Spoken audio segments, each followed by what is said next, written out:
दोस्तों नमस्कार। स्वागत है आपका हमारे इस यूट्यूब मंच पर। दोस्तों, जिस प्रकार से बिहार के चुनाव का आधा चरण पूरा हुआ और बचा हुआ आधा चरण अगले 48 घंटों के बीच में संपन्न हो जाएगा, लेकिन इन सब के बीच एक बात तो पूरी तरह से साफ हो गई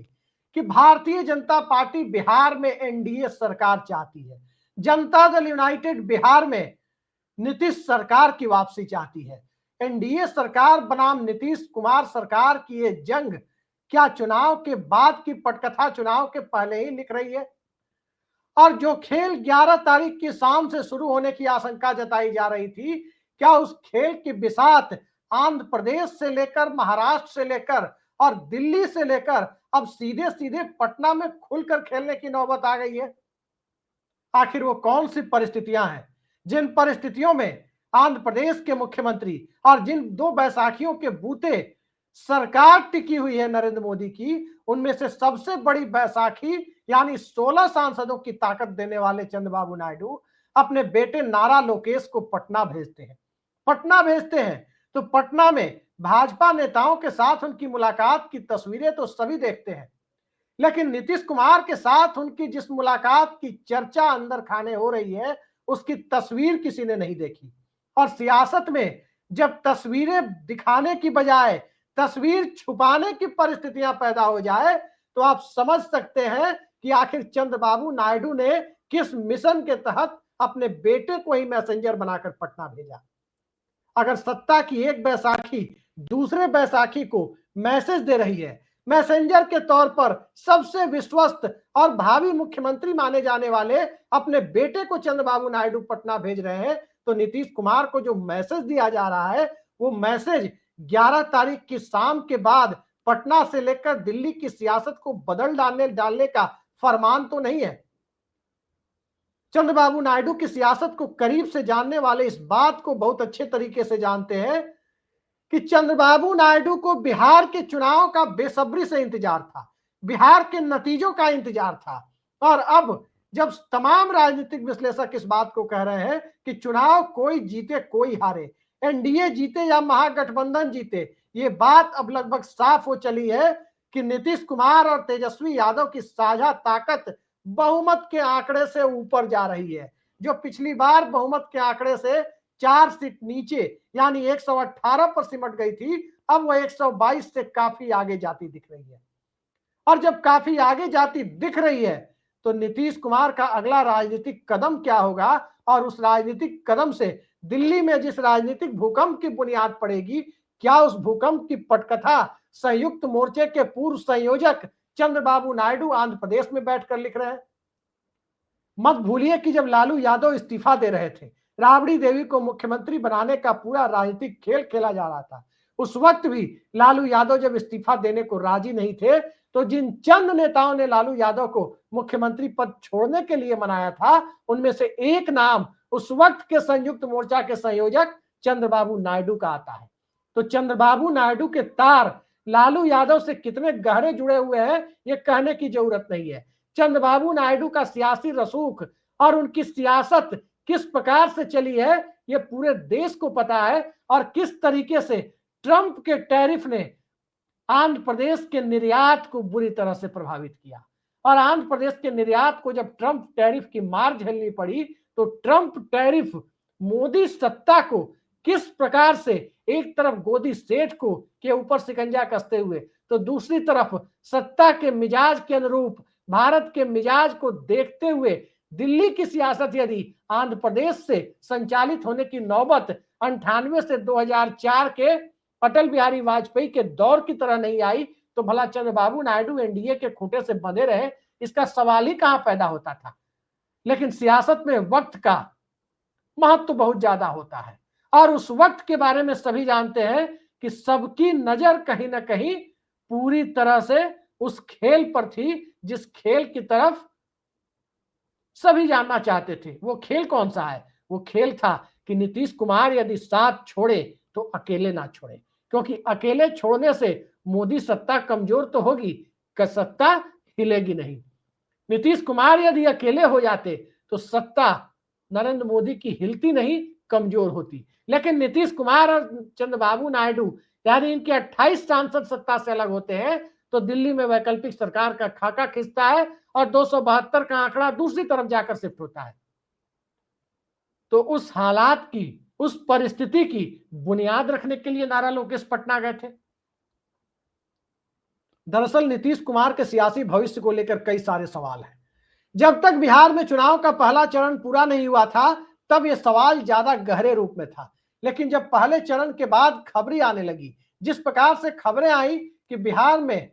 अब भी सियासत की धुरी नीतीश कुमार और लालू यादव ही है, बिहार की सियासत अब भी नीतीश कुमार और तेजस्वी यादव के शिकंजे में ही रहनी है, बिहार की सियासत अब भी गुजरात लॉबी के उस तथाकथित चुनावी हिंदुत्व के दायरे में सिमटने के लिए तैयार नहीं है, जिसके दायरे में सिमटाने के लिए कभी राम मंदिर तो कभी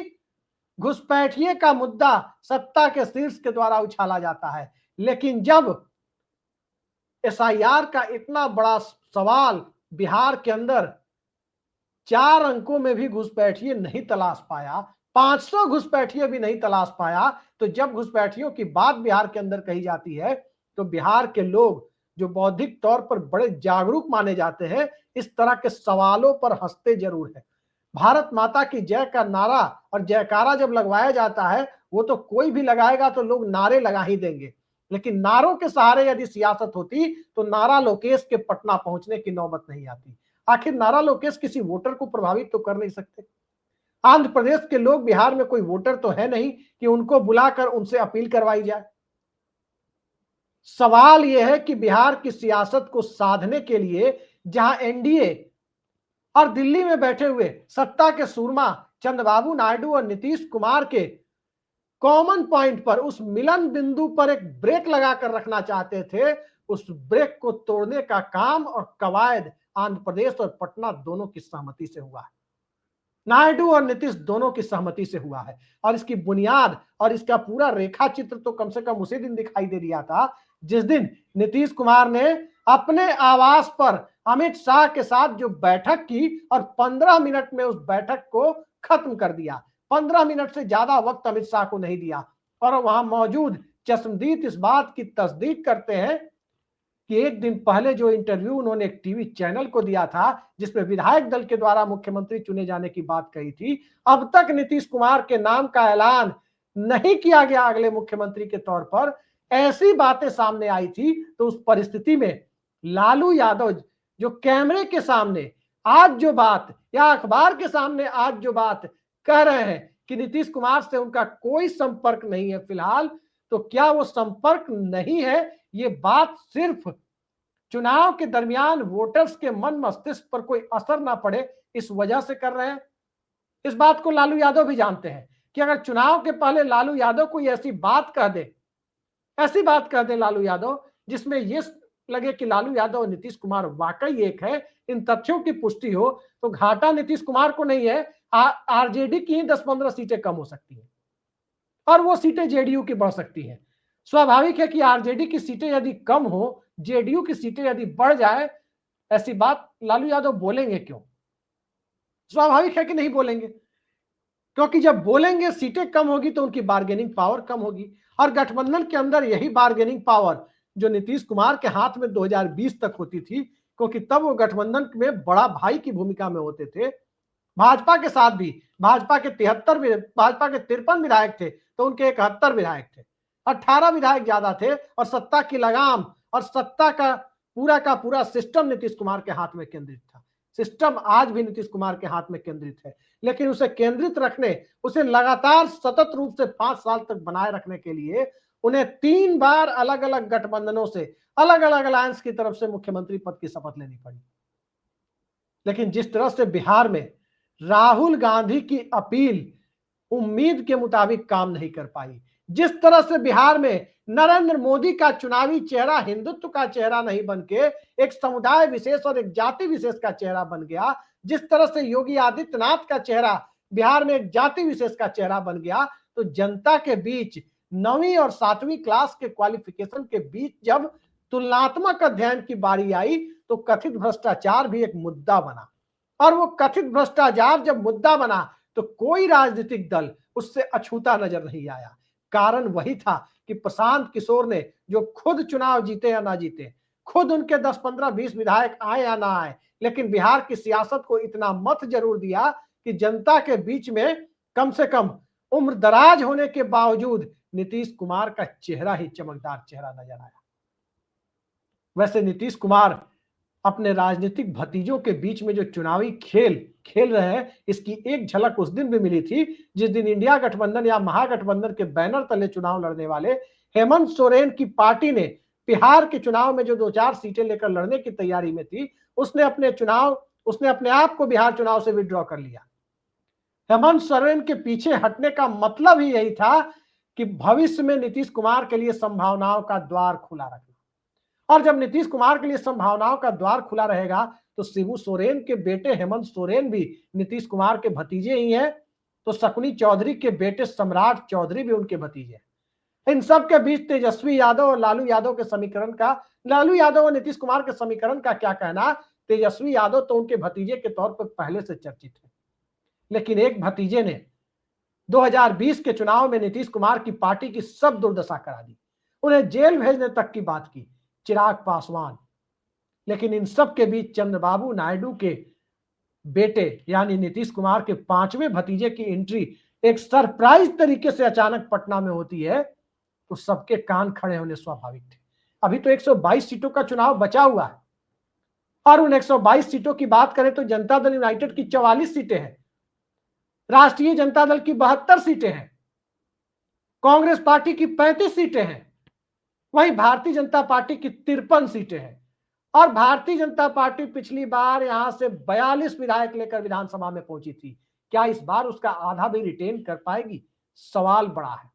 सवाल यह भी है कि नीतीश कुमार जहां इन 122 सीटों में महज 20 सीटों पर सिमट गए थे, अपनी 44 सीटों के अंदर उस आंकड़े को बढ़ाकर वो 20 से 44 के बीच में कहां खड़ा कर पाएंगे। और सवाल यह भी है कि राष्ट्रीय जनता दल ने जहां इन इलाकों में 33 सीटें जीती थी, वो 33 से आगे बढ़कर 33 से 72 के बीच में अपनी गुंजाइश कहां ढूंढेगी। गुंजाइश ढूंढने की इस सियासत में 11 सीटें तो कांग्रेस की भी थी। सीमांचल में ओवैसी फैक्टर ने महागठबंधन और खासकर कांग्रेस को बड़ा डेंट भी दिया था, लेकिन क्या अब उस डेंट से आगे बढ़कर उन परिस्थितियों में बिहार की सियासत जा रही है जिन परिस्थितियों में भारतीय जनता पार्टी के पास चिराग पासवान और उनके छोटे से विधायक दल के अलावा कोई दल आने वाले समय में दिखाई न दे। 11 तारीख की रात से जिस स्क्रिप्ट की चर्चा पूरे बिहार में है, यूं कहें कि दिल्ली तक है, उसकी पहली झलक अब दिखने लगी है। लालू यादव इस बात पर जोर देकर यदि कहें कि उनका कोई संपर्क नहीं है, इसका सीधा मतलब होता है कि संपर्क बना हुआ है। जैसे नीतीश कुमार महागठबंधन का साथ छोड़ने के नाम पर कहते हैं कि मर जाना कबूल है, लेकिन उनके यानी भाजपा के साथ जाना कबूल नहीं है, फिर भी चले जाते हैं। जैसे नीतीश कुमार भाजपा के साथ रहते हुए गठबंधन तोड़ने के 1-2 दिन पहले तक ये कहते हैं कि ये सब फालतू बात है, कहीं नहीं जा रहे, और 1-2 दिन बाद लोगों को दिखता है कि वो तेजस्वी यादव के साथ सरकार बनाते हुए दिखते हैं। तो सियासत में लालू यादव ने जो कहा है, जो जब ना कहा जाता है, इसका सीधा मतलब होता है कि हाँ की बुनियाद पड़ गई है, और जब हाँ कहा जाता है इसका सीधा मतलब है कि अभी कुछ मामला फंसा हुआ है। लेकिन बिहार की सियासत में फंसा हुआ कुछ भी नहीं है। बिहार की सियासत में जो फंसा हुआ है वो एनडीए गठबंधन के अंदर है, और जो फंसा हुआ है वो यही फंसा हुआ है कि बिहार के सामाजिक समीकरण को जाति गणना के बाद होने वाले पहले विधानसभा चुनाव में न तो भारतीय जनता पार्टी ढंग से पढ़ पाई और न ही राहुल गांधी ढंग से पढ़ पाए। जिस तरह का सामाजिक विमर्श सांप्रदायिकता की जगह, अगड़ा बनाम पिछड़ा की जगह सीधे सीधे सबसे छोटी इकाई यानी समाज की सबसे छोटी यूनिट जाति में सिमटता हुआ नजर आया, उसी वक्त यह तय हो चला था कि मंडल और कमंडल की सियासत के ऊपर अगर कोई ढंग का विकल्प नहीं आया तो जनता नीतीश शरणम गच्छामी या नीतीश जनता शरणम गच्छामी की परिस्थितियों को प्राप्त होंगे। और उन परिस्थितियों में यदि भारतीय जनता पार्टी ने अपने लिए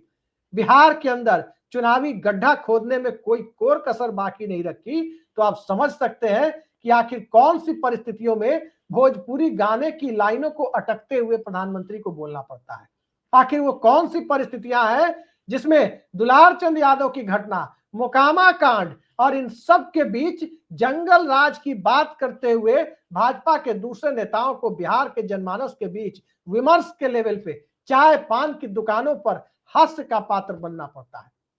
यदि लालू यादव का राज जंगल राज था तो क्या मोकामा में जो हो रहा है वो मंगल राज है? या 2002 के दरमियान फरवरी मार्च में जो गुजरात में हुआ, क्या वो जिसके लिए राजधर्म की सीख देनी पड़ी उस वक्त के मुख्यमंत्री को तत्कालीन प्रधानमंत्री अटल बिहारी वाजपेयी के द्वारा, तो क्या वो मंगल राज था? जनता अब सवाल पूछने से नहीं चूकती और मुद्दा पलायन पर आकर रुकता है, तो पलायन जाति विमर्श के और जाति जनगणना के असर को और गहरा कर देता है। और जब ये दोनों परिस्थितियां गहरे रूप से सामने आती है तो फिर कहां गया चुनावी हिंदुत्व, कहां गया हिंदुत्व के आश्रय तरह तरह के सियासी खेल खेलने का मौका, और कहां गया मंडल के नाम पर अगड़ा बनाम पिछड़ा करने की उस पूरी कवायद का असर। 121 सीटों पर जहां पहले चरण में चुनाव हुआ वहां न तो कमंडल दिखा और न ही मंडल दिखा, वहां किसी ने मंगलसूत्र, मुजरा, कब्रिस्तान, शमशान, मुसलमान जैसे शब्दों पर और ऐसे ऐसे बयानों पर किसी ने अपनी प्रतिक्रिया नहीं दी। पहले चरण में तो लोगों ने यही देखा कि एक निराश और हताश उप मुख्यमंत्री प्रशासन के लोगों को ही झिड़की देता हुआ नजर आ रहा है। उनकी निराशा साफ झलक रही है, लेकिन क्या यह निराशा दूसरे चरण में आते आते इतनी बड़ी सुनामी में बदल चुका है,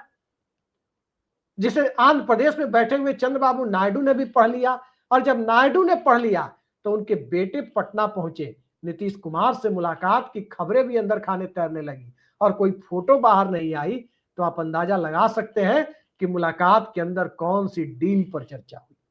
और वो डील सुब्रमण्यम स्वामी की चाय पार्टी में जयललिता की मौजूदगी वाली 26 साल पुरानी डील की तरह तो नहीं है। मत भूलिए कि राहुल गांधी ने इस पूरे चुनाव अभियान के दरमियान नीतीश कुमार के ऊपर व्यक्तिगत हमला करने से जहां तक संभव हो बचने में ही अपनी पूरी ऊर्जा खपाई। तेजस्वी यादव ने नीतीश कुमार के ऊपर सांकेतिक रूप से ही बातें की, और बातें क्या की, बातें यही की कि चाचा को घेर लिया गया है, चाचा चक्रव्यूह में घिर चुके हैं, यानी सहानुभूति चाचा से। जिन चाचा को सत्ता से हटाने के लिए वो जनता के बीच जा रहे हैं और जनता के बीच जाकर सहानुभूति चाचा से दर्शा रहे हैं, तो क्या ये सहानुभूति 11 तारीख तक के लिए है,